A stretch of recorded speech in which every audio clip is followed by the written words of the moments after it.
If you are following us on YouTube, please like and subscribe. If you're following us on Facebook, please look to YouTube for Walking in Faith with Pastor Kathy.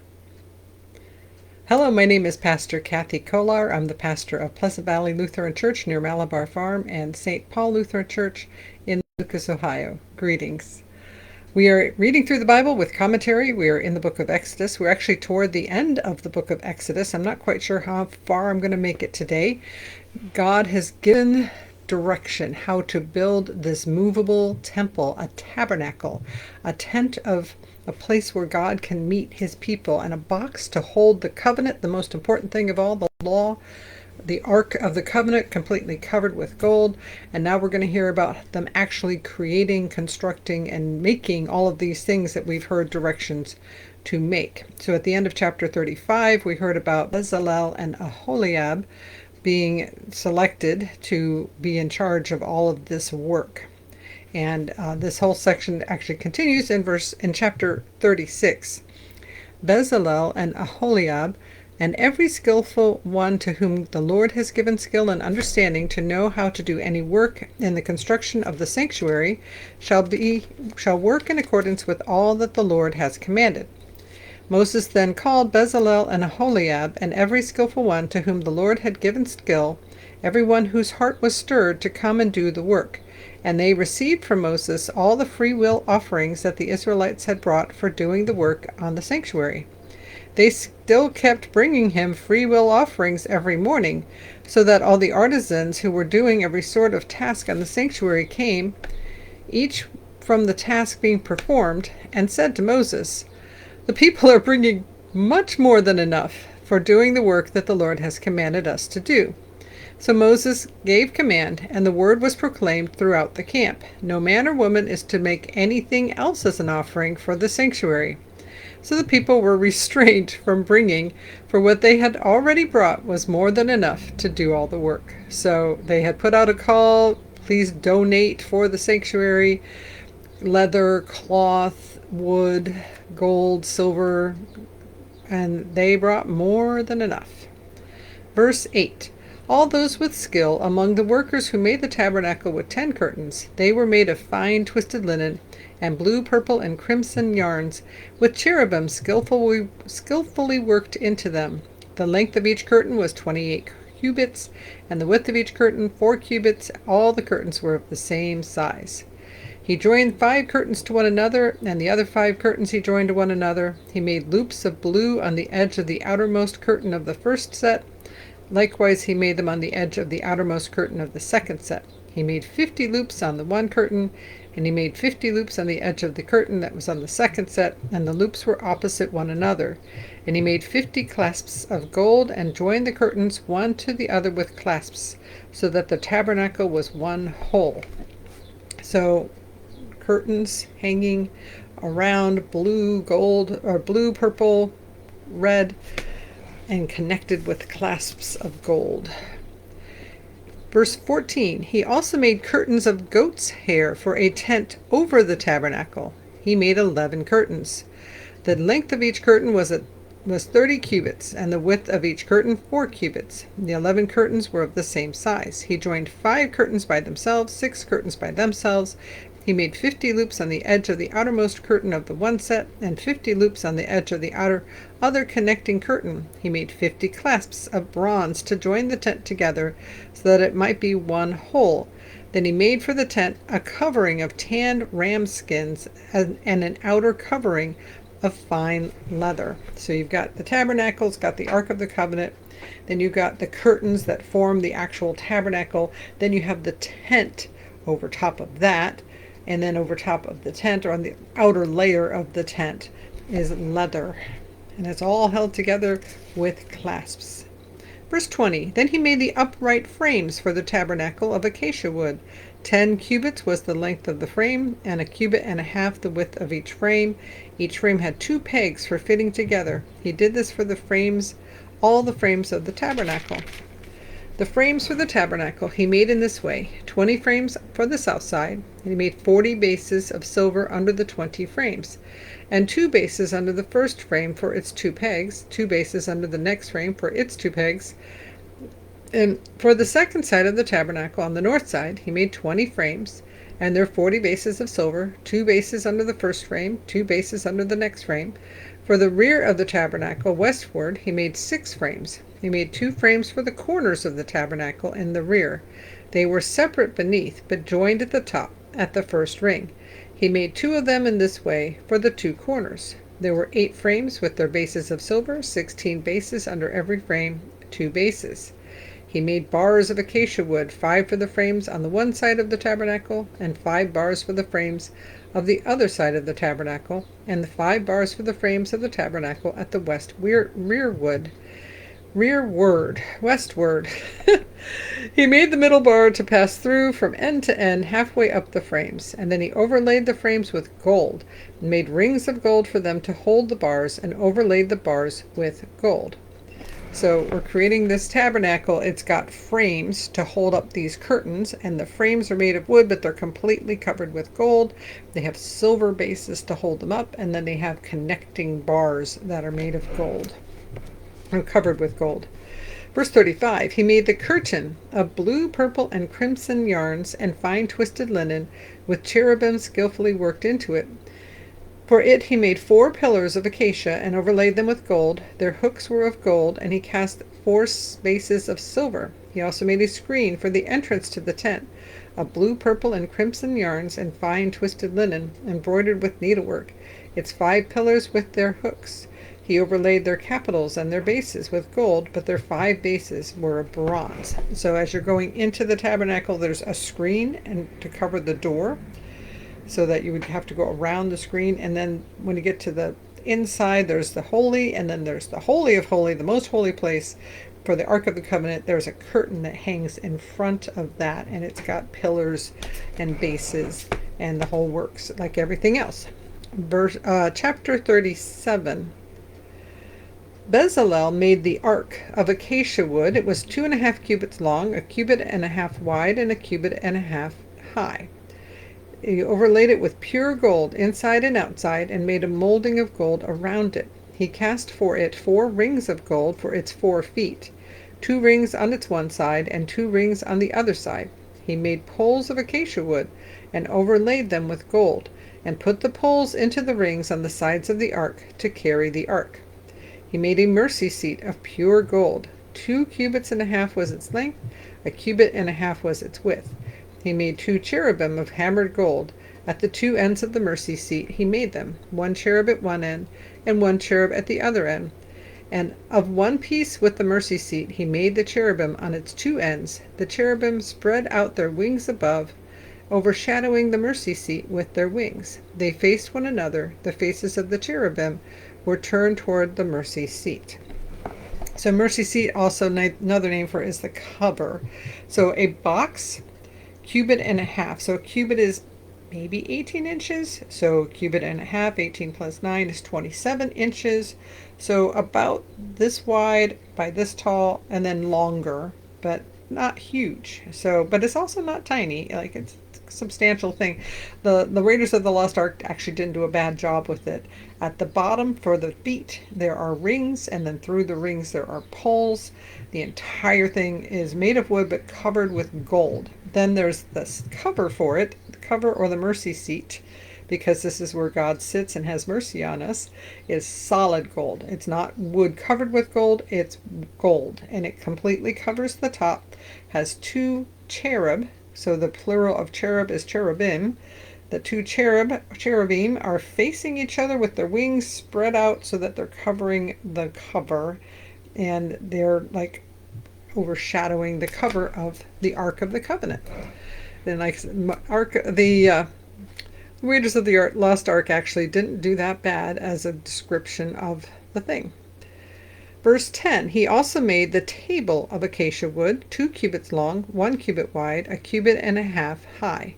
He overlaid it with pure gold, and made a molding of gold around it. He made a rim of handbreadth wide, and a molding of gold around the rim.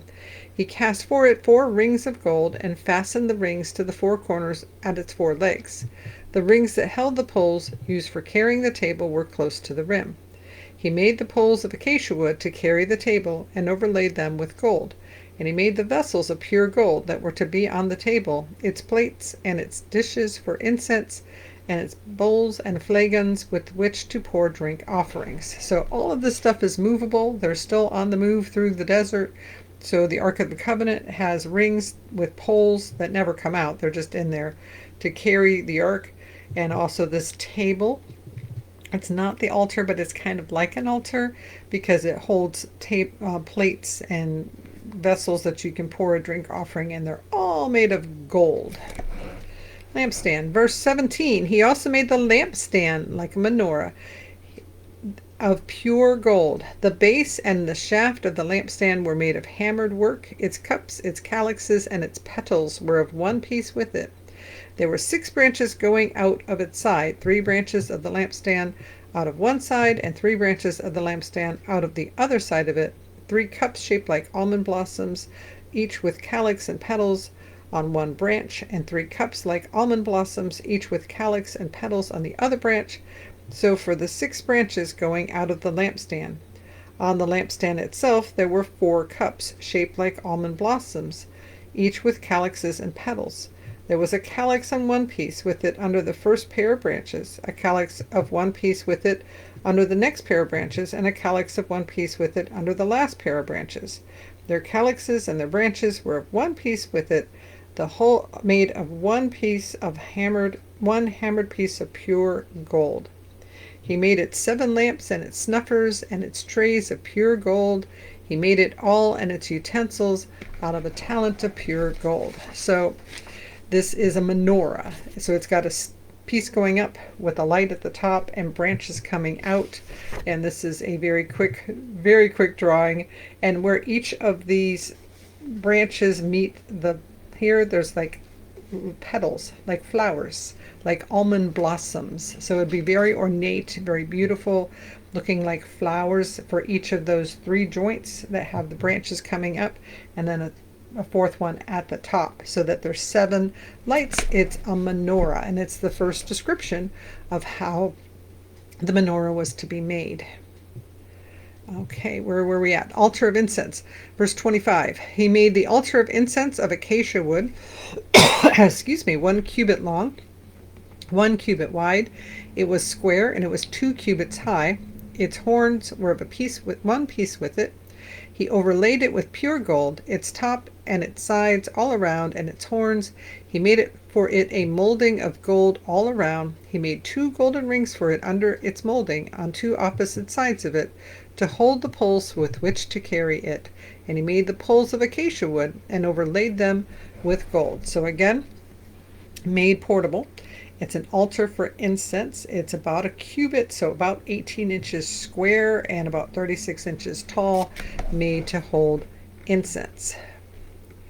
Verse 29, he made the holy anointing oil also, and the pure fragrant incense, blended as by the perfumer. And a couple of days ago we had the recipes for those. And I need water. Verse 38, or chapter 38. I'm trying to figure out how much we're gonna get through here today. It's not night. Verse 30, chapter 38. He made the altar of burnt offering, also of acacia wood. It was 5 cubits long and 5 cubits wide. It was square and 3 cubits high. He made horns for it on its 4 corners. Its horns were of one piece with it, and he overlaid it with bronze. So this is an altar where they actually burn the sacrifices. So it's made out of wood, but it's completely covered by bronze. He made all the utensils of the altar, the pots, the shovels, the basins, the forks, the fire pans, all its utensils he made of bronze. He made for the altar a grating, a network of bronze under its ledge extending halfway down. He cast 4 rings on the 4 corners of the bronze grating to hold the poles. He made the poles of acacia wood and overlaid them with bronze. Once again, it's movable, so it's got poles to carry it with. He made the poles, and he put the poles through the rings on the sides of the altar to carry it with them. He made it hollow with boards.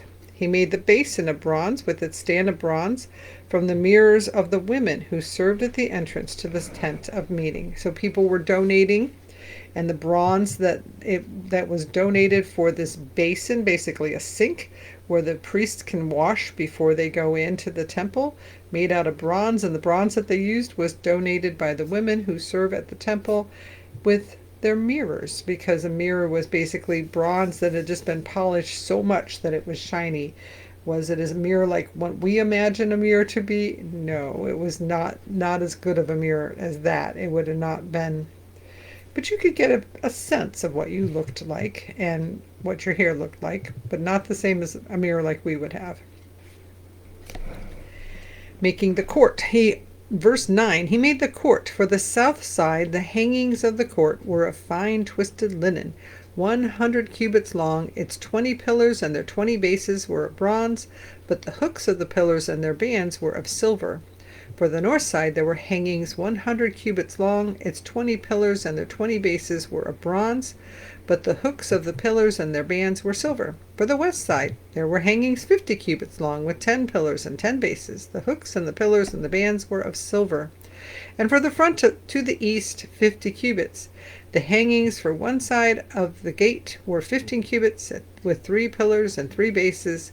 And so for the other side, on each side of the gate of the court, were hangings 15 cubits, with 3 pillars and 3 bases. All the hangings all around the court were of fine twisted linen. The bases for the pillars were of bronze, but the hooks of the pillars and their bands were of silver. The overlaying of their capitals was also of silver, and all the pillars of the court were banded with silver. The screen for the entrance to the court was embroidered with needlework in blue, purple, and crimson yarns and fine twisted linen. It was 20 cubits long, and along the width of it 5 cubits high, corresponding to the hangings of the court. There were 4 pillars, their 4 bases were of bronze, their hooks of silver, and the overlaying of their capitals and their bands of silver. All the pegs for the tabernacle and for the court all around it were of bronze. So again, the holy place, the most holy place for the ark, holy area for the priests. But now you get out to the courtyard where everybody could come and see one another and meet the priests, and those are again hangings, lots of curtains. Verse 21, these are the records of the tabernacle of the covenant, which were drawn up at the commandment of Moses, the work of the Levites, being under the direction of Ithamar, son of the priest Aaron. Bezalel, son of Uri, son of Hur, of the tribe of Judah, made all that the Lord commanded Moses. And with him was Aholiab, son of Ahisamach, of the tribe of Dan, engraver, designer, and embroiderer in blue, purple, crimson yarns, and in fine linen. All the gold that was used for the work, and all the construction of the sanctuary, the gold from the offering was 29 talents, that's a weight, and 730 shekels, measured by the sanctuary shekel. The silver from those of the congregation who were counted was 100 talents, and 1,775 shekels, measured by the sanctuary shekel. A bekah a head, that is half a shekel, measured by the sanctuary shekel, for everyone who was counted in the census, from 20 years old and upward, for 603,550 men. So basically, we'd said a couple days ago, they had a census, and with the census, if you call a census, there's a redemption you have to pay. So everybody that was counted had to pay, and the count was of the 1,755 shekel. This is one, oh my gosh, where was I lost my place. For everyone that was counted that was 20 years old and upward, 603,550 men. So 603,550 men. So there's at least 603,550 women. Plus there's children, that's because this is 20 years and older, which is how many people were on this outing across the desert. They started out with over 1 million people. And then they took this money, the 100 talents of silver for casting the bases in sanctuary, the bases of the curtain, 100 bases for the 100 talents, a talent for a base. Of the 1,775 shekels, he made hooks for the pillars, overlaid their capitals, and made bands for them. The bronze that was contributed was 70 talents, 2,400 shekels. With it he made the bases for the entrance to the tent of meeting, the bronze altar and the bronze grating for it, and all the utensils of the altar, the bases all around the court, and the bases of the gate of the court, all the pegs of the tabernacle, all the pegs around the court.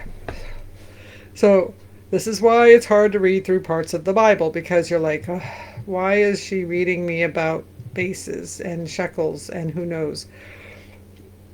They are creating this tabernacle, and they are saying that they took the donations that were given to them from the census and used those donations to create this tabernacle, this tent that's movable for God to meet them in. And each of these uprights have to have a base to hold the upright, and they used all of the stuff that was given to create the tabernacle.